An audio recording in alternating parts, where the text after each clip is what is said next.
मैं doctor Sanjay sir welcome करते हैं आपका अनअकैडमी यूपीएससी हिंदी चैनल पर। मित्रों, आज आपकी सेकंड क्लास होने जा रही है मौर्य प्रशासन से। पिछली क्लास भी हमने मौर्य प्रशासन पर ही लिया था, लेकिन उसमें क्या था कि आपके कुछ प्रशासनिक सेक्शन छूटे हुए थे, जैसे आपका न्याय प्रशासन, रेवेन्यू प्रशासन, गुप्त प्रशासन, सैन्य प्रशासन, ये कुछ सेगमेंट थे जो छूट गए थे।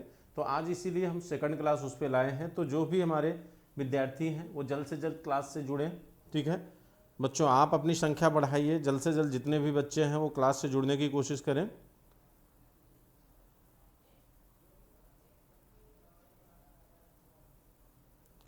चलिए सभी लोग क्लास से जुड़ जाइए।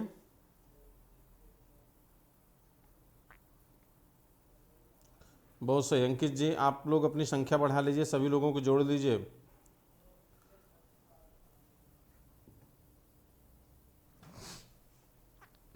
तो चलिए आज हम चर्चा करेंगे मौर्य प्रशासन सेकंड क्लास।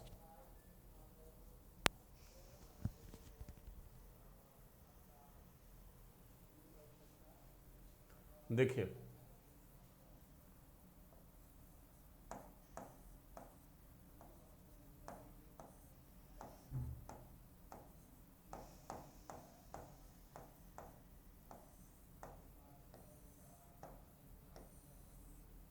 मौर्य प्रशासन ये आपकी सेकंड क्लास है। पिछली क्लास में हमने केंद्रीय प्रशासन, प्रांतीय प्रशासन से लेकर आपके लोअर प्रशासन तक को देखा था। आज हम देखेंगे सबसे पहले राजस्व प्रशासन, फिर न्याय प्रशासन, फिर अन्य जो आपका बचा हुआ सेगमेंट है उसको कवर करेंगे। ठीक है, लेकिन हाँ, आज की क्लास को वही बच्चा देखेगा जैसे जितने भी बच्चे हैं। ठीक है, जितने भी लोग जुड़े हुए हैं सभी बच्चों से हमारा ये विनम्र निवेदन है आप लोगों से कि आज की क्लास को कल की क्लास से जोड़कर देखिएगा। ठीक है, अपनी संख्या और भी आप लोग इंक्रीज करिए, अभी बहुत कम है, बहुत कम है बच्चों। संदीप जी थोड़ी सी संख्या अपनी बताइए। ठीक है, तो आज की क्लास को हम कल की क्लास के साथ जोड़कर देखने की कोशिश करेंगे। और चलिए आज हम शुरुआत करते हैं राजस्व प्रशासन। राजस्व प्रशासन यानी रेवेन्यू एडमिनिस्ट्रेशन। आज आपकी स्टार्टिंग कहाँ से होगी? रेवेन्यू एडमिनिस्ट्रेशन से। राजस्व प्रशासन देखिए, कहते हैं कि राज्य के रेवेन्यू का जो मुख्य रिसोर्स था वो क्या था, यानी राज्य की आय का मुख्य जरिया क्या था? भू राजस्व। राज्य की आय का मुख्य जरिया क्या है? भू राजस्व। ठीक, आय का मुख्य स्रोत क्या था? भू राजस्व। ठीक, अब ये भू राजस्व कहाँ से आएगा? भूमि कर से आएगा। कहाँ से आएगा? भूमि कर से आएगा। ठीक, यानी भूमि से जो टैक्स वसूला जाएगा उससे हमें भू राजस्व प्राप्त होगा, और यही भू राजस्व राज्य की आय का सबसे बड़ा जरिया होगा। ठीक, अब देखिए, कहते हैं ये भू राजस्व यानी भू रेवेन्यू कहाँ से आएगा? भूमि से।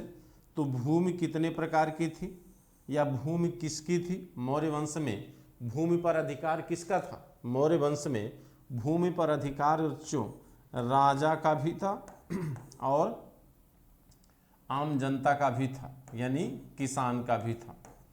यानी कुछ भूमियां ऐसी थी जिन पर किसान का व्यक्तिगत अधिकार था, और कुछ और लगभग ज़्यादातर भूमियां ऐसी थी जो राज्य के अधीन थी। तो राज्य के अधीन जो भूमि होगी उसे क्या कहेंगे?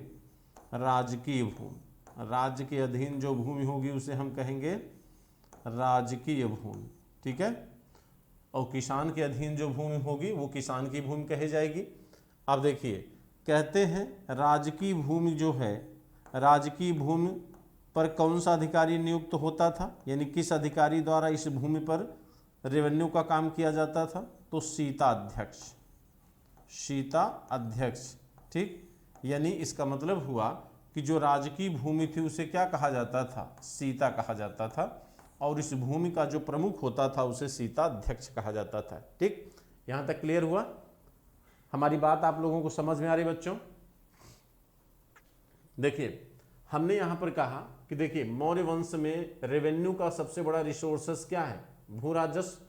भू राजस्व कहाँ से प्राप्त होता है? भूमि से, लैंड से प्राप्त होता है। टाइप ऑफ लैंड कितनी है? टाइप ऑफ लैंड दो प्रकार की है। एक है राजकीय भूमि यानी वह भूमि जिस पे राज्य का नियंत्रण है, दूसरा वह भूमि जिस पे किसान का नियंत्रण है। तो जो राजकीय भूमि होती थी उसे क्या कहते थे मौर्य काल में? सीता। और इस भूमि पर जो नियंत्रण रखता था यानी जो अधिकारी वर्ग इस पर नियंत्रण रखता था उसे सीता अध्यक्ष कहा जाता था। तो प्रश्न ये है कि इस भूमि पर काम किससे लिया जाता था? अब देखिए, इस भूमि पर काम किससे लिया जाएगा? इस भूमि पर काम लिया जाएगा किससे? दासों से, दास से, बंदियों से, बंदियों से और किसानों से, किसानों से। और यहां पर कौन काम करेगा? यहां पर सिर्फ किसान काम करेगा। ऐसा क्यों? ऐसा इसलिए क्योंकि यह किसकी है? किसान की भूमि है। ठीक। और मौर्य काल में सबसे बड़ी जो उपलब्धि रही है बच्चों, ये ध्यान देना है कि मौर्य काल में अगर रेवेन्यू सिस्टम को देखा जाए तो ये सबसे बड़ा पोर्शन है जिस पे मौर्यकालीन राजाओं ने हमेशा ध्यान दिया है। कौटिल्य ये कहता था कि किसी राज्य की मजबूती उसके राजकोष की मजबूती पर डिपेंड करती है। यानी आपका रेवेन्यू सिस्टम जितना मजबूत होगा राज्य भी उतना ही मजबूत होगा। यानी हम दूसरे तरीके से इसको कहें तो साम्राज्यवाद जो है वो कहीं न कहीं राज्य की अर्थव्यवस्था की मजबूती पर ही निर्भर होता है, क्योंकि राज्य की इकोनॉमिकल कंडीशन जितनी मजबूत होगी आपकी सैन्य क्षमता उतनी मजबूत होगी, सैन्य क्षमता जितनी मजबूत होगी आपका राज्य विस्तार उतना क्या होगा? अधिक होगा। तो ओवरऑल अगर मौर्य काल में हम देखेंगे तो मौर्य काल में जो है कहा जाता है कौटिल्य जो है अपनी नीतियों के माध्यम से हमेशा इस बात पर उसने ध्यान रखा कि राज्य की अर्थव्यवस्था क्या हो? मजबूत हो। तो कैसे? पहली बार आप देख रहे हैं कि दासों को एग्रीकल्चर सेक्टर में लगाया जा रहा है। पहली बार आप देख रहे हैं कि जेल में बंद कैदियों को भी एग्रीकल्चर सेक्टर में लगाया गया। इससे पहले आप वैदिक सभ्यता पढ़े या इसके पहले आपने उत्तर वैदिक काल पढ़ा या 600 BC का इतिहास पढ़ा, कहीं आपने देखा नहीं कि बंदियों को, दासों को, शूद्रों को कृषि का अधिकार दिया गया हो। ये भारतीय इतिहास का पहला ऐसा राजवंश है मित्रों जिसने पहली बार बंदियों को, दासों को, शूद्रों को एग्रीकल्चर सेक्टर में इन्वॉल्व किया। क्यों? इसको बहुत ध्यान समझिएगा। और आपकी संख्या बच्चों, ये बहुत दुर्भाग्य है कि आपकी संख्या बहुत कम दिख रही है। ठीक है, अपनी संख्या को आप लोग बढ़ाने की कोशिश करिए बच्चों। देखिए, इतनी मेहनत से आपके लिए काम करता हूँ तो ये बहुत ही निराशाजनक संख्या है, बहुत ही निराशाजनक संख्या है। देखिए, अपनी संख्या को आप बढ़ाइए। चलिए, कहा जाता है कि मौर्य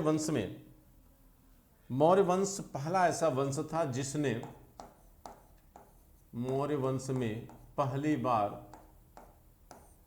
दासों को, शूद्रों को, बंदियों को क्या किया गया? एग्रीकल्चर सेक्टर में लगाया गया। ठीक। यानी आप अगर गौर करिए तो ये ऐसा वर्ग है जो सदियों से अर्थव्यवस्था से क्या है? वंचित है। ये सदियों से अर्थव्यवस्था से क्या है? वंचित है। यानी ये सिर्फ क्या है? उपभोक्ता है। ये सिर्फ क्या है? उपभोक्ता है। यह उत्पादन प्रक्रिया का अंग नहीं है। ध्यान दीजिएगा, ये उत्पादन प्रक्रिया का अंग नहीं है। और पहली बार मौर्य वंश ने इनको उत्पादन प्रक्रिया से जोड़ दिया तो इसका प्रॉफिट क्या हुआ? पहली बार इस वर्ग को उत्पादन प्रक्रिया से जोड़ा गया। कहा जाता है कि कौटिल्य ने अपने अर्थशास्त्र में जनपद निवेश की संकल्पना को लागू किया और इस संकल्पना के तहत जो है उसने क्या किया कि ऐसा वर्ग इतिहास का जो अभी तक कहीं न कहीं केवल कंज्यूमर था उसको प्रोड्यूसर बनाया गया, क्योंकि बिना प्रोडक्ट के या बिना प्रोडक्शन के अर्थव्यवस्था का ग्रोथ नहीं हो सकता। तो जब ऐसे वर्ग को उसने प्रोडक्शन में लागू किया यानी प्रोडक्शन में लाया यानी उत्पादन वर्ग में शामिल किया तो इसका बेनिफिट क्या मिला? इसका दो फायदा मिला। एक, यानी कार्य करने वालों की जब संख्या बढ़ी तो इससे क्या हुआ कि श्रम मूल्य सस्ता हो गया। भाई, जब काम करने वालों की संख्या बढ़ेगी तो श्रम मूल्य क्या होगा? सस्ता होगा। श्रम मूल्य क्या हो गया? सस्ता हो गया, पहला बेनिफिट। दूसरा, जब श्रम मूल्य सस्ता होगा तो उत्पाद की लागत क्या होगी, कम होगी। यानी जो भी उत्पादन किया जाएगा उसकी लागत यानी कास्ट वैल्यू क्या होगी, कम होगी। उत्पाद की लागत क्या होगी, कम होगी। और जब उत्पाद की लागत कम होगी तो इसकी बिक्री क्या होगी, ज़्यादा होगी। यानी इसकी डिमांड भी क्या होगी, बढ़ेगी। बिक्री क्या होगी, बढ़ेगी। और बिक्री जब बढ़ेगी तो इधर काम करने वालों की संख्या बढ़ेगी तो उत्पादन भी क्या होगा, बढ़ेगा। उत्पादन भी बढ़ेगा। भाई यहाँ श्रम बढ़ रहा है तो उत्पादन भी क्या होगा, बढ़ेगा। अब देखिए जब उत्पादन बढ़ रहा है, भाई श्रम में मैक्सिमम लोगों को शामिल किया गया, तो जो वर्ग अभी इसके पास परचेजिंग पावर नहीं थी, ये अभी क्रय करने की क्षमता नहीं रखता था, ये सिर्फ उपभोक्ता था, जब इसको अर्थव्यवस्था से जोड़ा गया तो इससे दो बेनिफिट हुए। एक तो श्रम मूल्य सस्ता हो गया, उत्पादन की लागत घट गई यानी कास्ट वैल्यू घटी। दूसरा प्रॉफिट ये हुआ कि भाई इसके पास मुद्रा भी तो आ गई, यानी यह वर्ग जो अभी तक मुद्रा से वंचित था, इसके पास भी मुद्रा आई, इसके पास भी अर्थव्यवस्था आई, तो परचेजिंग पावर बढ़ी कि नहीं बढ़ी। यानी यहाँ परचेजिंग पावर बढ़ी। तो परचेजिंग पावर बढ़ने से क्या हुआ कि भाई डिमांड बढ़ी, डिमांड बढ़ी तो इधर उत्पादन भी बढ़ा। और मांग और आपूर्ति जब दोनों बढ़ती है तो अर्थव्यवस्था की ग्रोथ रेट क्या होती है, बढ़ जाती है। तो मौर्य काल में कहा जाता है कि इस सिस्टम को उन्होंने क्या किया, लागू किया। इस सिस्टम को उन्होंने क्या किया, लागू किया। ठीक, आप लोगों को दिखाई दे रहा है। पंकज शर्मा जी, मेरी बात आप लोगों को समझ में आ रही। अमृता ठाकुर, अभी मैं हट गया हूं, आप लोग देख लीजिए।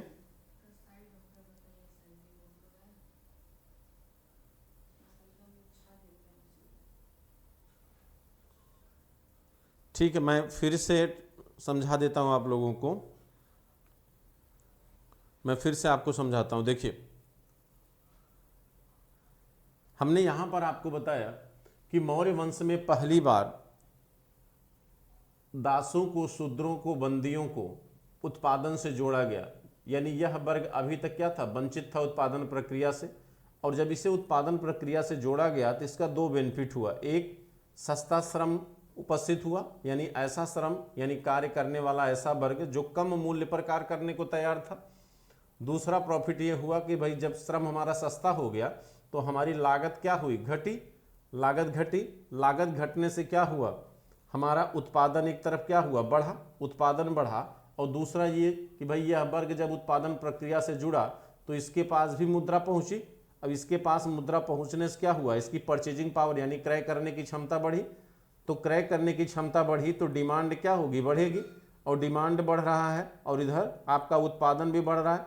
तो उत्पादन और मांग और आपूर्ति जब दोनों बढ़ती है तो अर्थव्यवस्था की ग्रोथ रेट क्या होती है, बढ़ती है। ठीक है, क्लियर हो गया सभी को। चलिए ठीक है, अब देखिए हमने कहा कि भाई इस तरह मौर्य वंश में अर्थव्यवस्था को मजबूत करने की कोशिश की गई। ठीक, तो चलिए आगे बढ़ते हैं। कहा जाता है कि मौर्य वंश में सामान्यतः जो कर की दर थी, मौर्य वंश में कर की दर, कर की वसूली, ये सारा काम कौन करता था, समाहर्ता। इसका प्रमुख अधिकारी कौन होता था, समाहर्ता होता था, जिसका वेतन कितना था, 48,000 पण। इसका वेतन कितना था, 48,000 पण। यानी सेंट्रल लेवल पर वित्त विभाग का प्रमुख अधिकारी कौन था, समाहर्ता। और प्रांतीय स्तर पर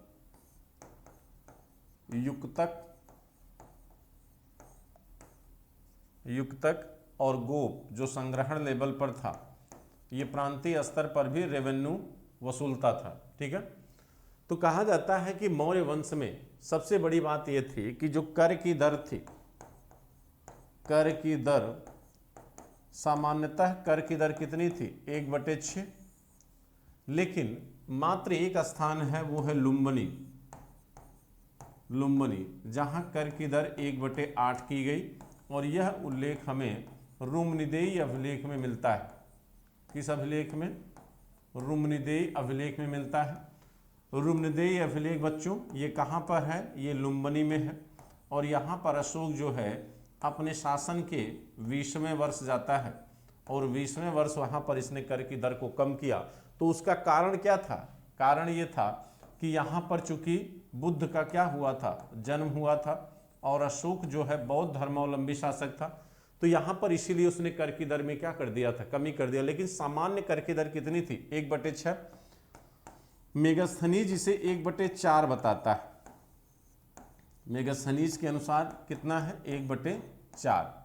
ठीक है, लेकिन ध्यान दीजिएगा किसान का भी 2 वर्ग है, किसानों का 2 वर्ग है। एक किसान वह है जो अपना बैल, यानी वो किसान जो अपना बैल, अपना बीज, अपना हल लेकर आते थे, यानी ऐसे किसान जो राजकीय भूमि पर खेती करने के लिए जब वो आते थे, तो अगर वो किसान अपना बैल, अपना बीज, अपना हल लेकर आया है तो उसे राज्य को केवल 1/2 टैक्स देना होता था। ठीक है, देना होता था। लेकिन अगर बैल, दूसरा वर्ग जो किसानों का है, यानी किसानों का जो दूसरा वर्ग है, अगर बैल, बीज और हल ये राज्य की तरफ से दिया जाता था तो उसे 1/6 भाग देना होता था टैक्स के रूप में। लेकिन इसके अतिरिक्त भाग कर और सिंचाई कर भी उसे देना पड़ता था, यानी सिंचाई कर भी अलग से देना होता था। ठीक, भाग जो होता था, भाग सामान्यतः धार्मिक कर था बच्चों। भाग कैसा कर था? धार्मिक कर था।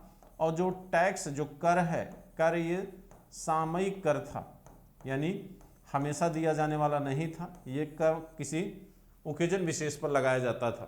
ठीक, तो ये कर भी देने पड़ते थे। देखिए अभी हम आपको सिर्फ प्रशासन पढ़ा रहे हैं, अभी हम अर्थव्यवस्था नहीं पढ़ा रहे हैं। अर्थव्यवस्था जब पढ़ाएंगे तो वहाँ हम डिटेल में बात करेंगे। ठीक है, अभी हम सिर्फ आपको एक प्रशासनिक पॉइंट ऑफ व्यू से अर्थव्यवस्था को बता रहे हैं कि रेवेन्यू प्रशासन में अंतिम माने किस तरह से रेवेन्यू प्रशासन का संचालन होता था। ठीक है, तो हमने कहा कि भाई राजस्व प्रशासन केंद्र में मुख्य रूप से किस अधिकारी के हाथ में था? समाहर्ता। लेकिन अगर कहा जाए कि अंतिम रूप से राजस्व के संदर्भ में निर्णय कौन लेता था, तो अंतिम रूप से राजस्व के संदर्भ में निर्णय राजा लेता था, यानी राजा का निर्णय ही अंतिम निर्णय माना जाता था। ठीक है, कहा जाता है कि मौर्य वंश में राज्य की जो आय थी, जो टोटल इनकम राज्य की होती थी, उस टोटल इनकम को भी ये डिसाइड किया गया था कि इसको कहाँ कहाँ खर्च करना है, कैसे हम इसको खर्च करेंगे, यानी उसका वितरण कैसे निश्चित किया जाएगा, उसको भी निर्धारित किया गया था कि कितना भाग किस पर खर्च किया जाएगा। यानी उसको कहेंगे कि राज्य की आय का वितरण, यानी राज्य का जो टोटल रेवेन्यू होता था उसकी वितरण को भी तय किया गया था। जैसे आज आपका बजट होता है, जब वर्तमान बजट पेश किया जाता है तो वर्तमान बजट में हर क्षेत्र के लिए अलग अलग निर्धारित किया जाता है। उसी तरह मौर्य वंश में भी राजकीय आय का जो वितरण था ये पहले से क्या था? सुनिश्चित था। ठीक, इसमें से कई अंश होते थे। एक भाग जो है राजा एवं राज परिवार के प्रबंध पर खर्च होता था। राज्य की कुल आय का एक भाग राजा एवं राज परिवार के प्रबंध पर खर्च होता था। एक सेक्शन सैन्य व्यवस्था पर खर्च किया जाता था, जैसे आज के बजट में डिफेंस के लिए, सैन्य व्यवस्था के लिए खर्च किया जाता था। एक भाग जो है कल्याणकारी कार्य के लिए खर्च किया जाता था। कल्याणकारी कार्य के लिए जैसे कुआं बनवाना, सड़क बनवाना, सराय का निर्माण करना, वृक्ष लगवाना, कल्याणकारी कार्यों के लिए खर्च होता था। एक भाग शिक्षा के विकास पर खर्च होता था। सोचिए कितना बेहतर वितरण था बजट का, शिक्षा के विकास पर खर्च होता था। और एक भाग जो है प्रशासनिक अधिकारियों के वेतन पर खर्च होता था। प्रशासनिक अधिकारियों के वेतन पर, प्रशासनिक अधिकारियों के वेतन पर, प्रशासनिक अधिकारियों के वेतन पर खर्च होता था। ठीक है, तो ये आपका जो है वितरण है, यानी राजकीय आय का वितरण भी मौर्य काल में पूरी तरह क्या था, सुनिश्चित किया गया था। यानी सम्राट एवं सम्राट के परिवार के भरण पोषण एवं प्रबंध पर आय का एक भाग खर्च किया जाता था। फिर पदाधिकारियों के वेतन पर एक भाग खर्च होता था। सैनिक कार्य पर एक भाग खर्च किया जाता था। फिर कल्याणकारी कार्यों पर एक भाग, और आपके शैक्षिक संस्थाओं या शिक्षा के विकास पर भाग खर्च किया जाता था। यह जो है उस मछली था, जैसे यह उस मछली की तरह था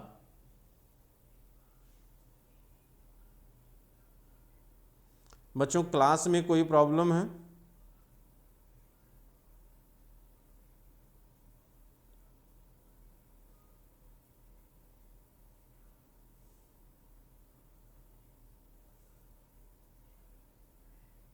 बच्चों क्लास में कोई प्रॉब्लम है?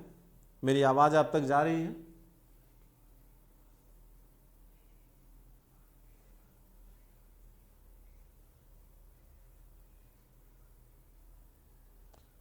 रामजी पांडे, आप मुझे बता सकते हैं मेरी आप तक पहुंच रही है?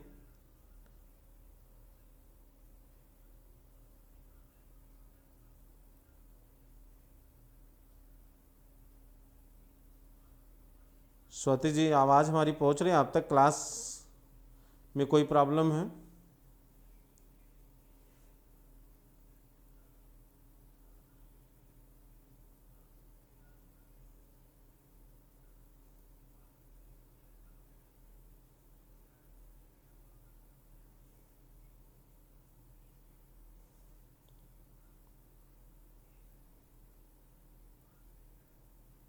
बच्चों हमारी अभी भी बफरिंग हो रही है।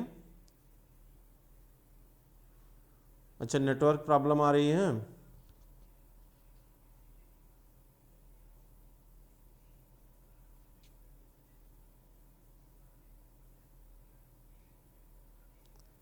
अभी बताइए, अभी क्या कंडीशन है?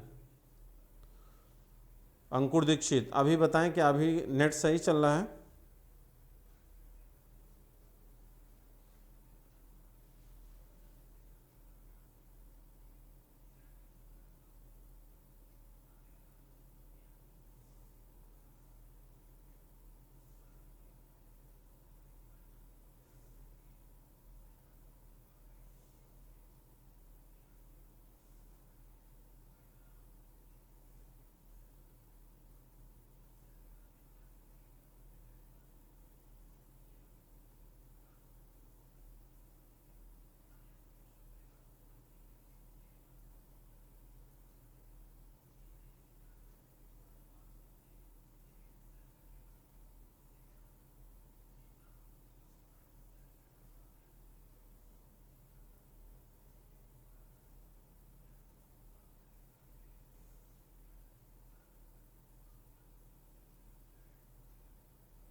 हमारी आवाज़ आ रही बच्चों आप तक? अभी ठीक है?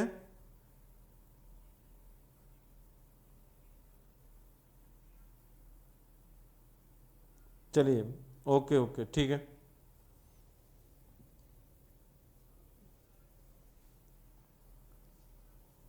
चलिए अब देखते हैं।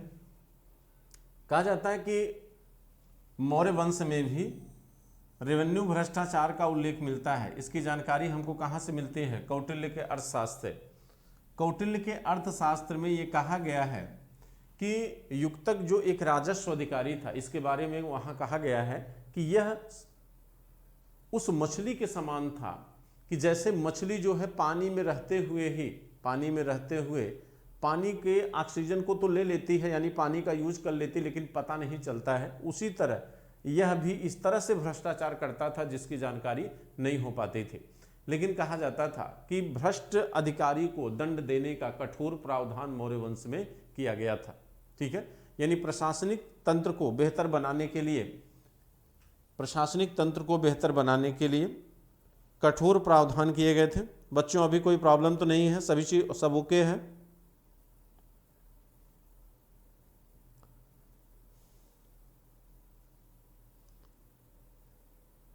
ठीक है, चलिए अब देखिए गुप्त प्रशासन की बात करते हैं। मौर्य काल में गुप्त प्रशासन,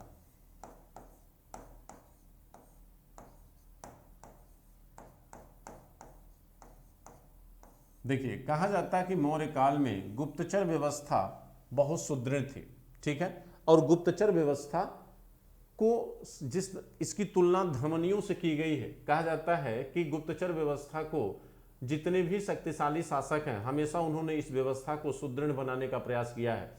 और वह चाहे अलाउद्दीन खिलजी को आप देख लीजिए, चाहे चंद्रगुप्त मौर्य को देख लीजिए, ठीक, समुद्रगुप्त के समय देखिए, तो गुप्तचर व्यवस्था मौर्य वंश में भी बहुत सुदृढ़ दिखाई देती है। कहते हैं कि मौर्य वंश में गुप्तचर व्यवस्था जो थी, इसका प्रमुख जो होता था, गुप्तचर व्यवस्था का प्रमुख कौन था?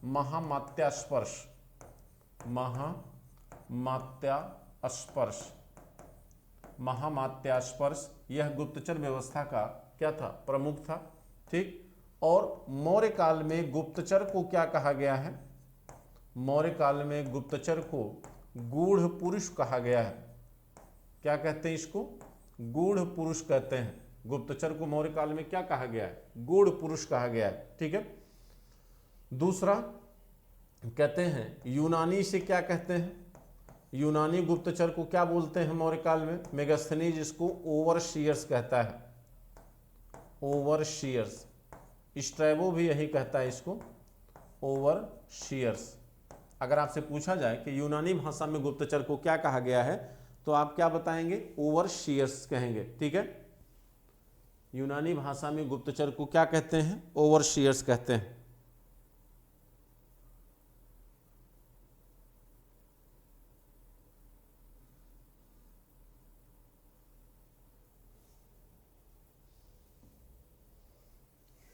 ठीक है, अब देखिए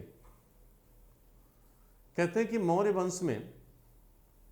वंश में गुप्तचर व्यवस्था का प्रमुख कौन होता था? महामात्यास्पर्श होता था। और अर्थशास्त्र में गुप्तचर को क्या कहा गया है? गूढ़ पुरुष। यूनानी भाषा में गुप्तचर को क्या कहते हैं? ओवरशियर्स कहते हैं।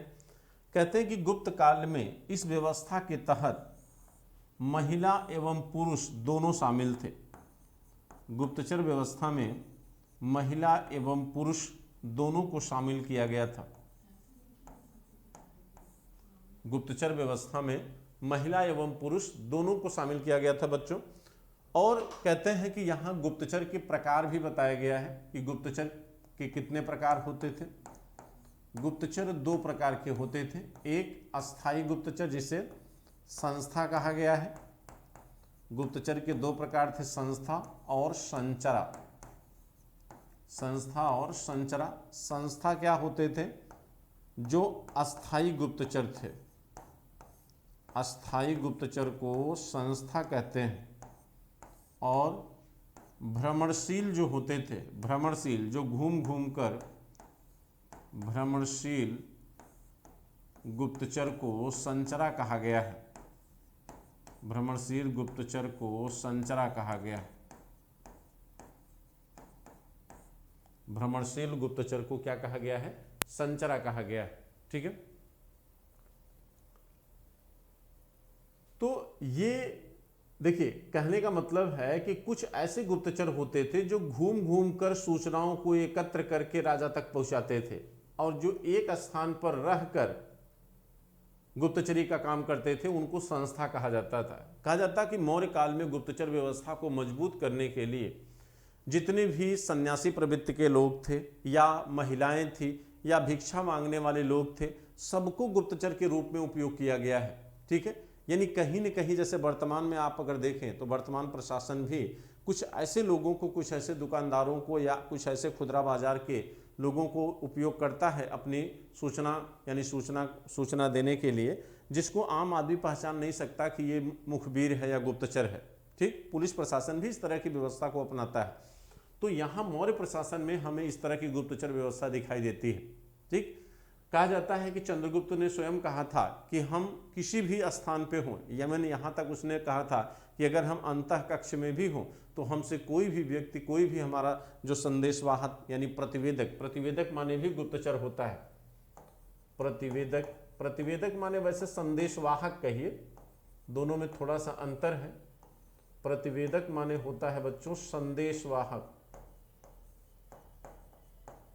प्रतिवेदक मतलब होता है संदेशवाहक। ठीक, तो स्वयं चंद्रगुप्त ने कहा है कि हम किसी भी कक्ष में हो, कहीं भी हो, चाहे अंतः कक्ष में ही हो यानी रानी के कक्ष में ही क्यों न हो, हमसे कोई भी प्रतिवेदक किसी भी समय क्या हो सकता है, मिल सकता है, वह हमारे तक सूचना पहुंचा सकता है। ठीक है, तो इस तरह देखा जाए तो मौर्य वंश में जो गुप्तचर प्रशासन है वो बेहद मजबूत स्थिति में दिखाई देता है। और सही बात अगर कहें तो गुप्तचर व्यवस्था जितनी मजबूत होती है वह राजवंश का प्रशासन उतना ही व्यवस्थित और उतना ही साफ और सुथरा होता है। ठीक है, तो कहीं न कहीं गुप्तचर व्यवस्था एक मजबूत कंडीशन में मौर्य वंश में दिखाई देती है। ठीक है, तो अब हम आगे बढ़ते हैं। अब देखते हैं आपका जो है न्याय प्रशासन, कि मौर्य वंश में न्याय प्रशासन कैसा था। ठीक है, न्यायिक प्रशासन देखिए,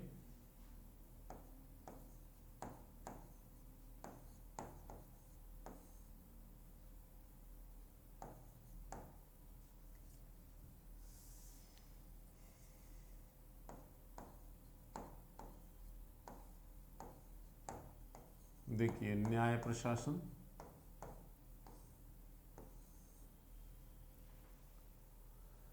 कहा जाता है कि न्याय प्रशासन में सबसे प्रमुख कौन था? राजा।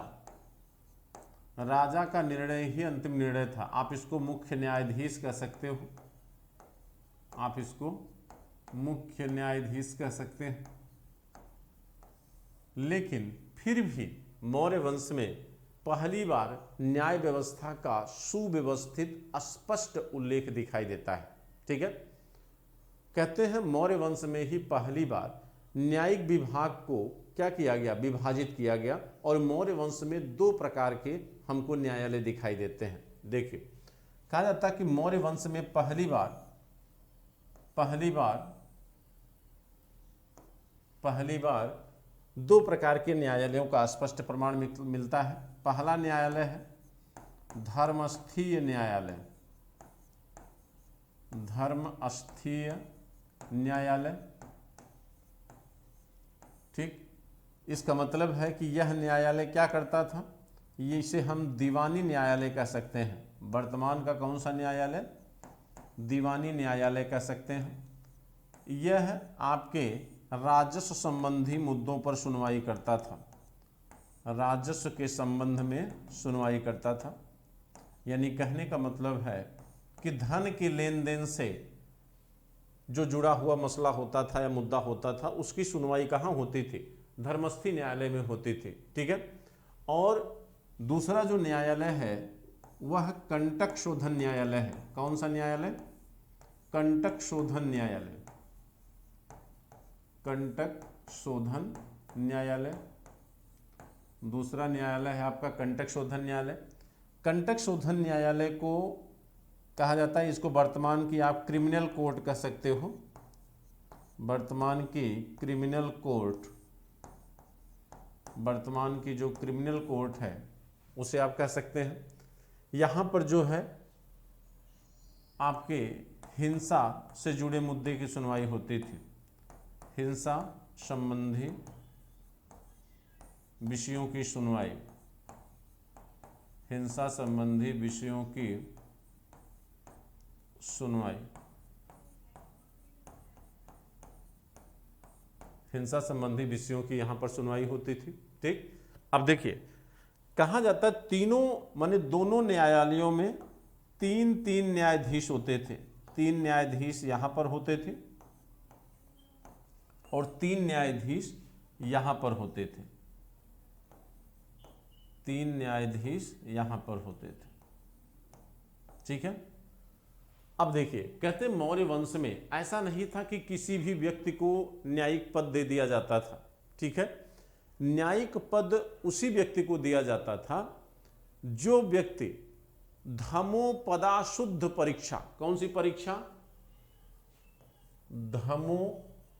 देखिए धमोपदा शुद्ध परीक्षा, धमोपदा शुद्ध परीक्षा, अगर जो व्यक्ति इस परीक्षा को पास कर लेता था उसे ही न्यायाधीश बनाया जाता था। देखिए, पहले तो देखा जाता था कि कौन सा व्यक्ति चारित्रिक रूप से नैतिक है, कौन सा व्यक्ति शिक्षित है, कौन सा व्यक्ति धार्मिक ज्ञान रखता है। इन ज्ञानों के होने के बावजूद गुप्त रूप से उसे धन का प्रलोभन दिया जाता था। धन का प्रलोभन देकर उसके चारित्रिक नैतिकता की जांच की जाती थी। उसी को धमोपदा शुद्ध परीक्षा कहा जाता है। और ऐसा व्यक्ति जो धन के लालच में या माने इस परीक्षा को पास कर लेता था, धन के प्रति आकर्षित नहीं होता था, उसे ही मौर्य वंश में न्यायाधीश का पद प्रदान किया जाता था। ठीक है। अब देखिए, अब न्यायाधीश का पद तो दे दिया गया। न्यायाधीश का पद दिए जाने के बाद वह किन मुद्दों पर, किस आधार पर न्याय करता था, तो यहां पर थोड़ा सा चंद्रगुप्त मौर्य और अशोक को लेकर थोड़ा सा अंतर दिखेगा। चंद्रगुप्त मौर्य के समय जब भी किसी क्राइम के विषय में या किसी व्यक्ति के संदर्भ में जब न्याय करता था न्यायाधीश, तो वहां पर कुछ बातों को वो बहुत गौर बड़े ध्यान रखता था। किन किन बातों को ध्यान रखा जाता है? जैसे आज के संदर्भ में जब किसी क्राइम पे या किसी मसले की सुनवाई की जाती है, किसी मुद्दे पर जब सुनवाई होती है बच्चों, तो वहां पर भी बहुत सारी बातों को ध्यान में रखा जाता है। यानी कहने का मतलब है, जैसे कहा जाता है कार्नवालिस पहला ऐसा गवर्नर जनरल था जिसने क्राइम में इंटेंशन को जोड़ दिया, क्राइम में इंटेंशन को जोड़ा। यानी क्राइम करते हुए उस क्राइम करने वाले व्यक्ति का इंटेंशन क्या था। यानी जैसे आज की डेट में आप कहते हो कि भाई हमने सुरक्षा में मारा, तो ये यहां पर यानी आपका उद्देश्य देखा जाता है कि किस उद्देश्य से आपने सामने वाले को नुकसान पहुंचाया है। यह सबसे पहले कार्नवालिस लागू किया था। लेकिन मौर्य वंश में हमको इसके कुछ लक्षण दिखते हैं। जैसे चंद्रगुप्त मौर्य के समय जो न्यायिक व्यवस्था थी उसमें प्रावधान यह था कि आप जो है क्या करेंगे कि किसी भी व्यक्ति को, देखिए दंड विधान तो कठोर था, दंड विधान कठोर था, लेकिन सामान्यतः जो है दंड विधान को भी आर्थिक जुर्माने से जोड़ा गया था। यहाँ भी रेवेन्यू कलेक्ट करने को माने वरीयता दी गई कि आर्थिक दंड अगर दिया जाएगा ज़्यादा से ज़्यादा लोगों को तो राजकोष क्या होगा, मजबूत होगा। तो मौर्य काल में ज़्यादातर जो है आर्थिक दंड दिए जाते थे। ठीक, उसकी हम बात अभी करते हैं। लेकिन सामान्य तौर पर जब भी न्यायाधीश किसी भी मुद्दे की सुनवाई करता था तो उसमें जिस व्यक्ति की सुनवाई कर रहा है उसके धर्म को ध्यान में रखता था। देखिए कौन कौन चीजें ध्यान रखी जाती थी। पहला, धर्म को ध्यान में रखता था। यानी अगर ब्राह्मण के मुद्दे की सुनवाई कर रहा है, क्षत्रिय के मुद्दे की सुनवाई कर रहा है, वैश्य के मुद्दे की सुनवाई कर रहा है या शूद्र के मुद्दे की सुनवाई कर रहा है, तो सजा का जो प्रावधान था वो डिफरेंट हो जाता था। क्योंकि आपको पता है ब्राह्मणों को विशेषाधिकार मिला हुआ था। ठीक, ब्राह्मण की हत्या कभी नहीं हो सकती, यानी इसको मृत्युदंड नहीं दिया जा सकता। गुरु और ब्राह्मण ये दो ऐसे लोग थे जिनको मृत्युदंड क्या था, वंचित था। बाद में स्त्रियों को भी उसमें जोड़ दिया गया कि स्त्री भी क्या है, अवध्या है, तो उसका नेतृत्व मौर्य वंश तक दिखाई देता है। तो धर्म के आधार पर सजा का प्रावधान क्या हो जाता था, डिफरेंट हो जाता था। ठीक, दूसरा चरित्र।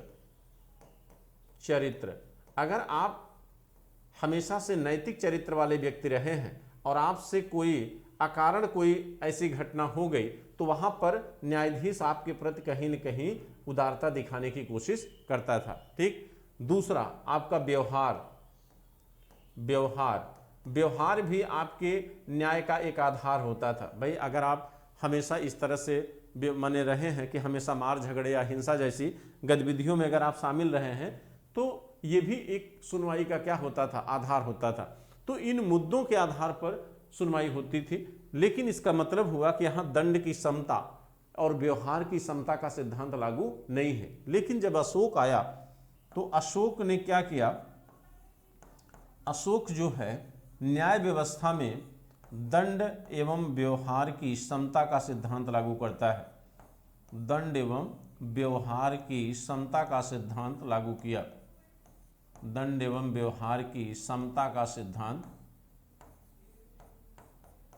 दंड एवं व्यवहार की समता का सिद्धांत लागू किया।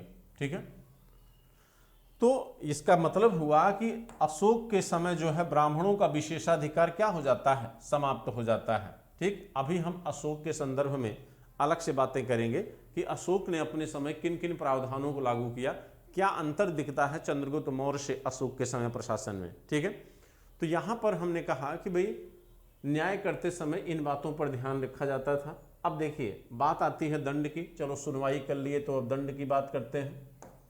मुख्यतः जो दंड था, दंड के कठोर प्रावधान थे, लेकिन सामान्यतः जुर्माना का दंड ही दिया जाता था, यानी आर्थिक दंड को वरीयता दी जाती थी। आर्थिक दंड को वरीयता दी जाती थी। आर्थिक दंड को वरीयता दी जाती थी। आर्थिक दंड को वरीयता दी जाती थी। ठीक है, अब देखिए कहते हैं कि दंडों के भी 3 प्रकार बताए गए हैं। अर्थशास्त्र में कौटिल्य 3 प्रकार के दंड की बात करता है। तो कौन कौन से दंड, दंड के प्रकार, दंड के प्रकार में पहला जो दंड है जिसको उत्तम साहस दंड कहा जाता है, उत्तम साहस दंड इसको कहते हैं। पहला दंड है उत्तम साहस दंड। उत्तम साहस दंड, इसके अंतर्गत व्यक्ति पर 500 से 1000 पण तक का जुर्माना लगता था। ठीक है, फिर दूसरा था मध्यम साहस दंड। मध्यम साहस दंड।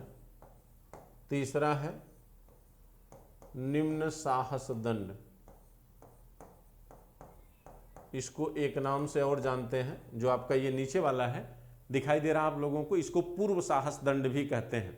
ठीक है, इसको हम पूर्व साहस दंड भी, इसको पूर्व साहस दंड भी कहा जाता है। और ये 48 पण से 90 पण तक थी, और ये जो है 250 पण से 500 पण तक। ठीक, पण माने मुद्रा, पण क्या थी, मुद्रा थी।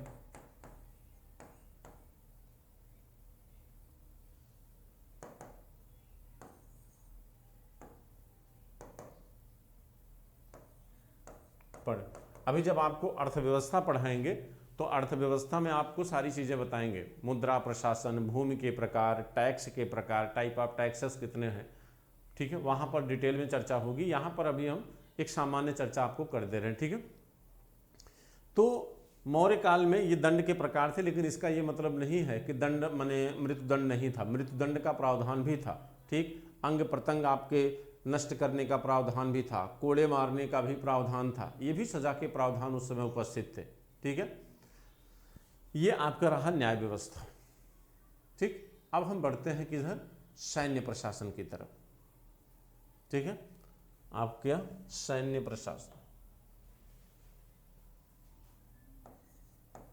देखिए सैन्य प्रशासन, सैन्य प्रशासन में सबसे प्रमुख कौन होता था, राजा। ठीक है, यानी सेना के मामले में अंतिम निर्णय किसका होता था, राजा का होता था। लेकिन इस विभाग का प्रमुख अधिकारी कौन होता था, सेनापति। इस विभाग का प्रमुख अधिकारी कौन था, सेनापति। और आप जानते हैं सेनापति जो है ये मंत्रिणः का सदस्य था। किसका सदस्य था, मंत्रिणः का सदस्य था। इसका वेतन कितना था, 48,000 पण था। इसका वेतन कितना था, 48,000 पण। इसके नीचे कौन होता था, नायक। इसके नीचे नायक था, और नायक जो है युद्ध में सेना का नेतृत्व करता है। युद्ध में सेना का क्या करता था, नेतृत्व। युद्ध में सेना का नेतृत्व करता था कौन? नायक। ठीक, इसका वेतन कितना था बच्चों? इसका वेतन था 12,000 पण। ठीक है, अब सेना कितने प्रकार की थी? सेना के प्रकार देखिए, सेना के कितने प्रकार थे? सेना के प्रकार कितने? तो सेना में आप रथ सेना देखेंगे, रथ सेना, हस्ती सेना, हस्ती माने हाथी, घुड़सवार सेना, इसको अश्वसेना कह सकते हैं, घुड़सवार सेना, पैदल सेना, और मौर्य वंश में पहली बार नौसेना का उल्लेख हुआ है, क्योंकि नौसेना का प्रमुख कौन होता था? नवाध्यक्ष होता था। नौसेना का प्रमुख बच्चों कौन होता था? नवाध्यक्ष होता था। ठीक, तो ये सेना के प्रकार थे जिनका उल्लेख हमें दिखाई देता है। कहा जाता है कि मेगास्थनीज जो है सैन्य प्रशासन का उल्लेख करता है, वो कहा जाता है कि यहाँ पर हमको पता चलता है कि सैन्य का प्रबंध जो है वह 30 सदस्यों की 6 समितियों द्वारा किया जाता था। जो सेना का प्रबंध था, ये तो हमने सेना के प्रकार आपको बता दिए, सेना का प्रबंध जो है 30 सदस्यों की 6 समितियों के द्वारा किया जाता था। तो सेना प्रबंध जो होता था, देखिए दिख रहा आप लोगों को नहीं बच्चों? अभी नेट में कोई प्रॉब्लम तो नहीं है? राहुल जी,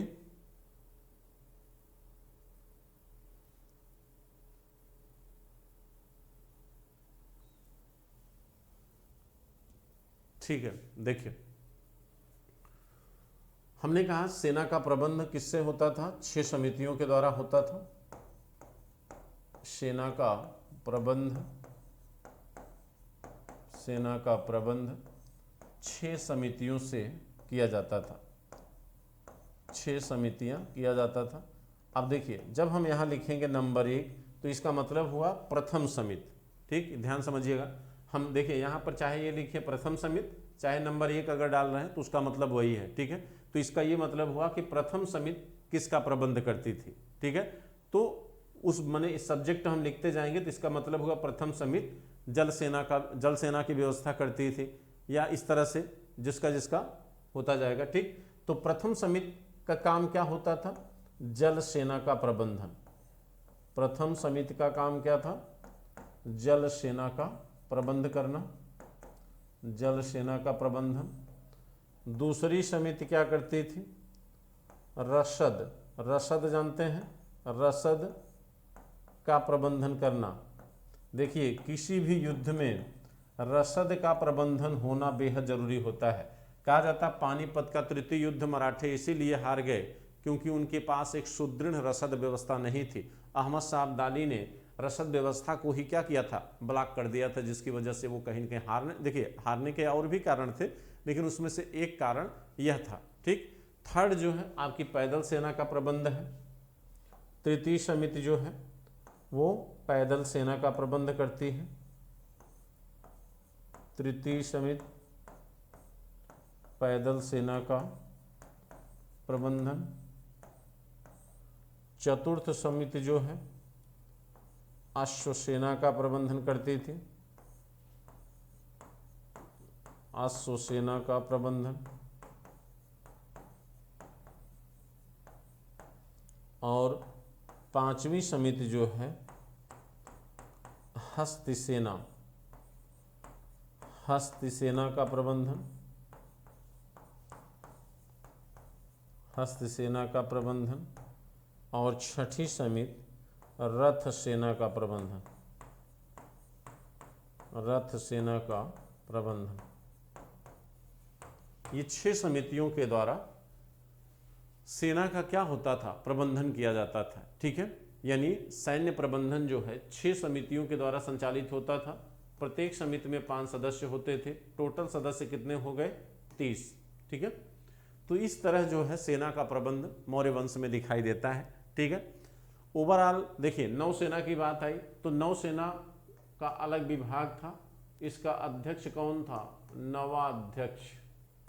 इसका अध्यक्ष बच्चों कौन था? नवाध्यक्ष। ठीक है, नवाध्यक्ष ये था। अब देखिए हमने मोटा मोटा एक डिस्कस कर लिया कि मौर्य प्रशासन की क्या व्यवस्था थी।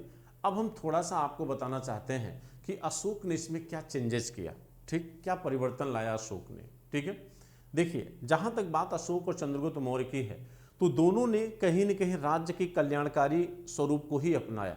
दोनों ने प्रजा के सुख को अपने सुख से जोड़ा, ठीक, प्रजा की संतुष्टि को राजा की संतुष्टि से जोड़ा। दोनों का एक ही उद्देश्य है, लेकिन दोनों में थोड़ा सा अंतर है। ठीक है, चंद्रगुप्त मौर्य ब्राह्मणों के विशेषाधिकार को बनाए रखा, लेकिन अशोक ने प्रशासन में ब्राह्मणों के विशेषाधिकार को समाप्त कर दिया। इवन यहां तक कि उसने पुरोहित के पद को समाप्त कर दिया और कई नए पदों का सृजन करता है। प्रशासन में गति लाने के लिए, प्रशासन में लाइबिलिटीज को बढ़ाने के लिए, उत्तरदायित्व की संकल्पना को मजबूत करने के लिए उसने युक्तक, रज्जुक, प्रादेशिक और महामात्र जैसे पदों का क्या किया, सृजन किया।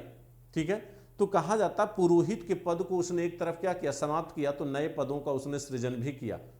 ब्राह्मणों के विशेषाधिकार को उसने क्या किया, पूरी तरह समाप्त कर दिया। दूसरी चीज, एक तरफ ब्राह्मणों के विशेषाधिकार को समाप्त किया तो वहीं दूसरी तरफ दंड की समता और व्यवहार की समता का सिद्धांत लागू किया, और ऐसा करने वाला अशोक दुनिया का पहला शासक माना जाता है। इसीलिए वह विश्व के सभी शासकों से क्या हो जाता, श्रेष्ठ हो जाता है कि उसने रंग, जाति, धन, अमीरी, गरीबी हर चीज से ऊपर उठते हुए कहीं न कहीं दंड और व्यवहार की समता का सिद्धांत लागू किया। यानी एक समान दंड के लिए एक समान दंड के लिए एक समान सजा का प्रावधान, चाहे आप ब्राह्मण हो चाहे आप शूद्र हो। अगर दंड आपने गलती यानी अपराध अगर आपने अपराध आपका एक समान है तो सजा भी आपको एक समान दी जाएगी। ये लागू करने वाला पहला शासक कौन है, अशोक। दूसरी चीज, अशोक स्वयं कहता है कि सर्वलोक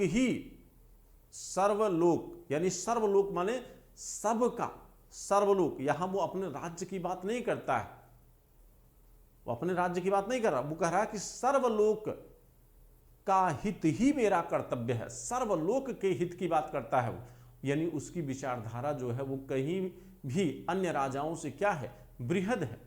सर्वलोक के हित की बात करता है और वो कहता है सर्वलोक का हित क्या है, मेरा कर्तव्य है। और आप जानते हैं कि न केवल अशोक ने वृक्षों, कुओं, सरायों आदि का निर्माण कराया, बल्कि चंद्रगुप्त मौर्य ने भी ऐसा किया था। तो कल्याणकारी स्वरूप दादा चंद्रगुप्त मौर्य का भी था और अशोक का भी था, दोनों का था।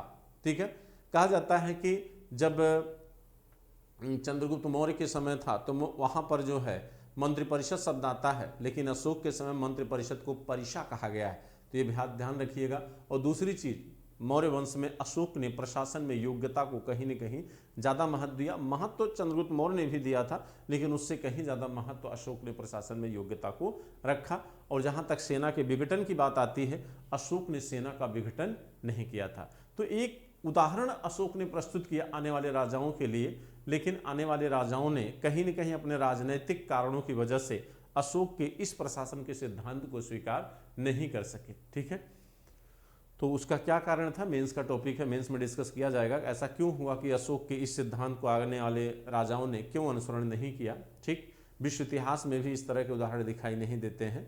ठीक है, तो चलिए आज की क्लास को हम यहीं पर रोकते हैं। कल आपका कोई अदर टॉपिक होगा, मौर्य वंश से अर्थव्यवस्था या समाज कर लिया जाएगा। ठीक है, तो चलिए बच्चों, आज थोड़ी सी दिक्कत हुई क्लास में। ठीक है, और मैं एक बार आपको फिर बताना चाहूँगा, चूँकि प्लस पे हमारी कोर्स स्टार्ट हो चुका है, तो वहाँ पर आप लोग जल्द से जल्द जुड़ जाइए। ठीक है, क्योंकि जब मैं कोर्स स्टार्ट करूँगा तो उसकी स्टार्टिंग से अगर आप नहीं जुड़ेंगे तो फिर दिक्कत होगी।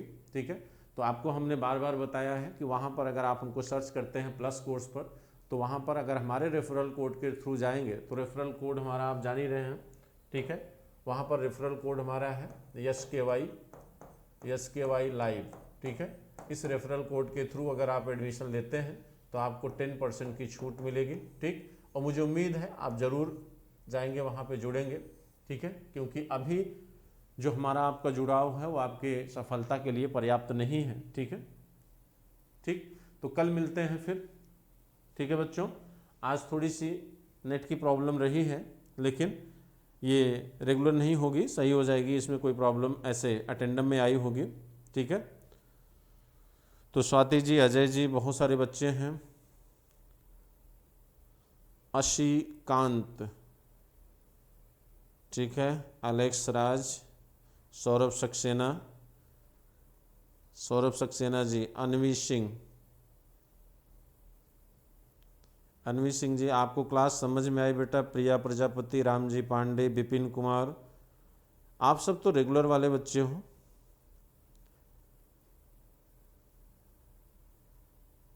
सबको हमारी तरफ से बहुत सारा प्यार।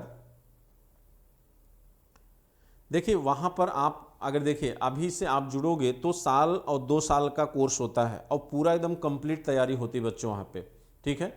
वहाँ पे आपकी कोई भी प्रॉब्लम हो, चाहे सीसाइड की प्रॉब्लम हो, ऑप्शनल की प्रॉब्लम हो, इंग्लिश की प्रॉब्लम हो, या किसी जीएस की प्रॉब्लम हो, प्री की, मेंस की, एसए की, एनी हाउ कोई भी प्रॉब्लम आपकी वहाँ पे हल होती है। माने एक कंप्लीट प्रिपरेशन आपको प्लस कोर्स पे दिया जाता है, ठीक है। इतने ही फीस में, जो फीस शेड्यूल आपको दिख रहा है बच्चों के द्वारा, वो फीस शेड्यूल जो है उसी फीस में आप 2 साल प्रिपरेशन कर सकते हो, ठीक। और आपकी हर समस्या के लिए वहाँ पर एजुकेटर उपलब्ध हैं, ठीक है। हाँ, ये है कि आप मेरे थ्रू अगर जाओगे तो आपका 10% डिस्काउंट होगा, ठीक है। तो इस बात को ध्यान रखिएगा बच्चों। चलिए फिर मिलते हैं। Bhupendra Singh ji, thank you.